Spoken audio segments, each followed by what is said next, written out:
No, man. Happened just the other day, I'm telling you. No, I was walking through the woods, just, thinking, and that's when I came across it. Oh yeah, it was right there in front of me. This tree that looked like it had been cobbled together from the parts of other trees. And I thought to myself, shit ain't right, man. And that's when I knew it was one of them Frankenstein trees.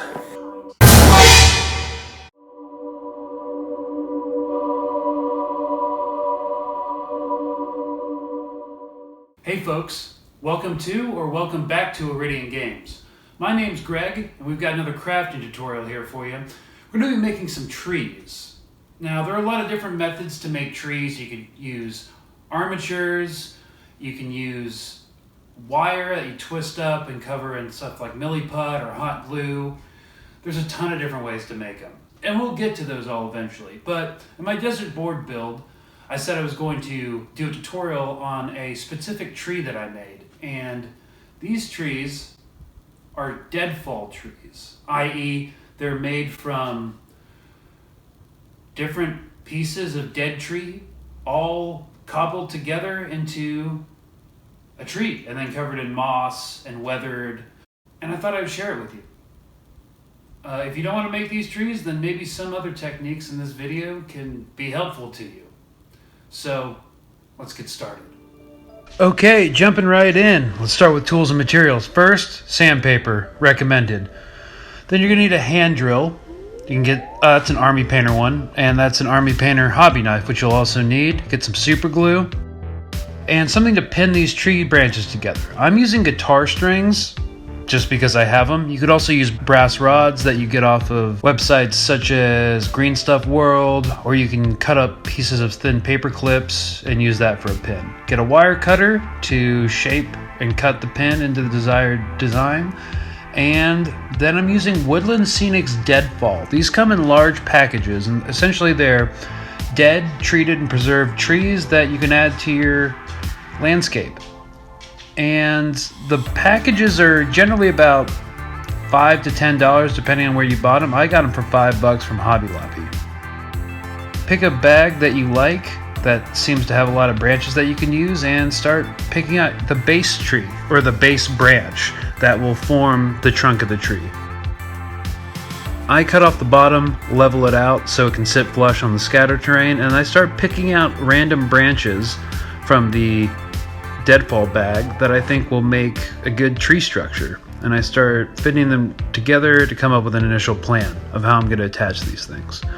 Once I've done that, I get a hand drill and drill out holes in the attaching tree branch and the trunk, and I start fitting them together, placing the guitar string in each hole and super gluing them in. Now, the deadfall tree branches aren't the sturdiest thing and they can be a bit fiddly, but if you use a small attachment on the hand drill and exercise some care, you'll not have any issues. Drill it out, place the interposing brass rod or guitar string or paper clip in there, cut it to length, and simply attach both pieces in there with super glue.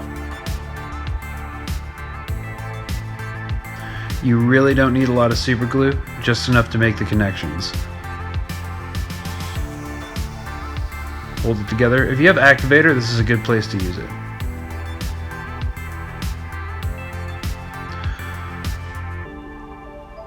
On some of the pieces that are getting attached to the trunk, I use a convex file that has a rounded shape.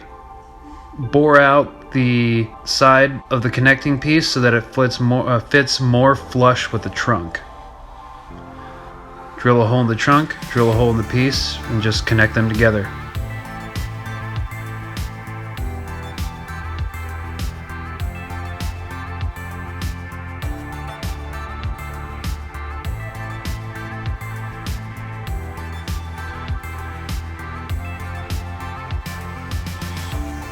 You might also want to sand an angle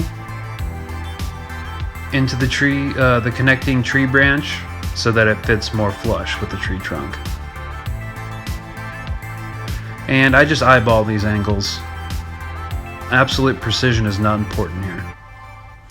And the holes you drill do not need to be deep. They just need to be enough for a little bit of the pin to stick in.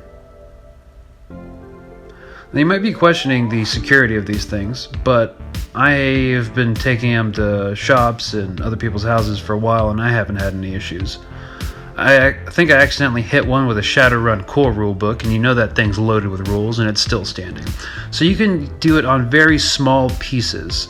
As long as your attachment's small enough and you use enough delicacy, you can attach very small branches together.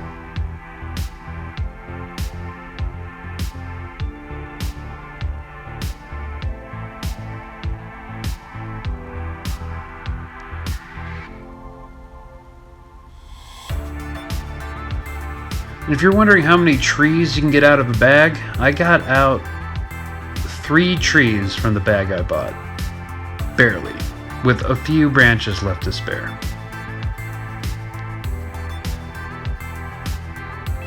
And this is me drilling out a very small branch.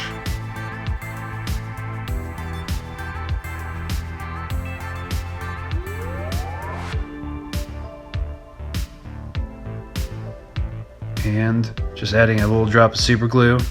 That should be good.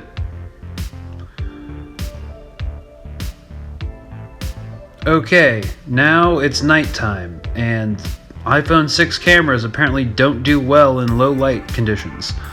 Sorry about that, I'm working on a DSLR camera. Okay, so I have some black India ink, and I'm going to add it to distilled water in order to darken the tree.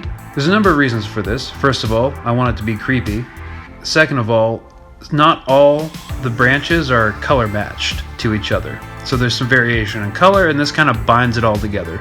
So I'm adding a couple drops of India ink to water. I actually added 5 to this mixture. And I get a stir stick, test out the effect of the black ink on wood with a little wooden stir stick. And once I decide on a certain heaviness ratio, I apply it with a brush. Now I'm using India ink because I think it weathers wood better than acrylic. Acrylic inks, which you might have, they're really strong. India inks are more diluted. They're used for cartography and penmanship, and they're really not as paintable. I don't know if that's the right word for it, but yeah, they're not as strong as acrylic. If you're doing acrylic ink with this, you certainly can. I would recommend only doing like 1 drop though, especially with black. Black's very powerful. And I'm just painting this on. This looks really dark. It's not gonna dry this dark. It's gonna have kind of an in-between tone from the painted bark when it's wet to the completely dry bark that you see on camera. When that's done, weathered and dried, that's kind of what you get. And then in order to base it, I simply put a pin in the bottom, drill a hole in my wooden base, and attach it with some super glue. After that's dried, it's time to add the ground cover. So I lay down some PVA glue and sprinkle in some soil and tile grout mixture, hit it with some isopropanol, and then Scenic glue.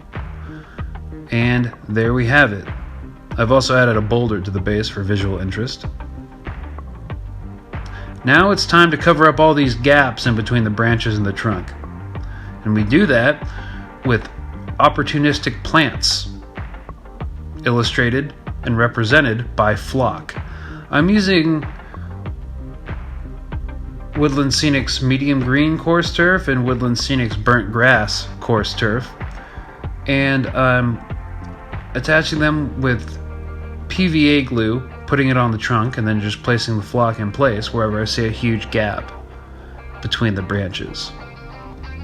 So we're disguising them with coarse turf.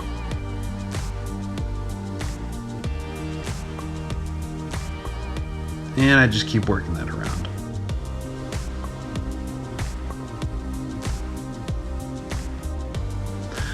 I'm also adding small tufts of coconut fiber.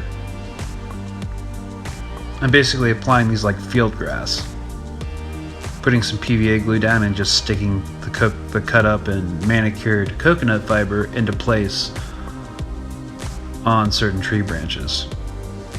I'm doing about 1 or 2 tufts per tree.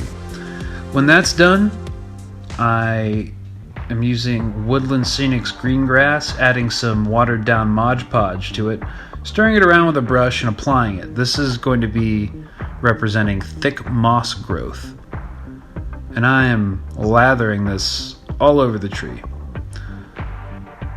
You don't need to do this. I'm just going for a particular look based off of some reference photos of a forest in the UK called Wisman's Wood, where moss is literally all over the trees.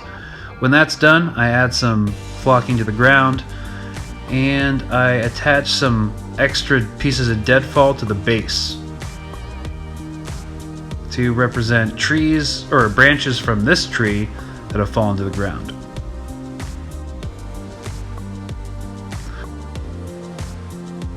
Then I add some dried up tobacco for dead leaves.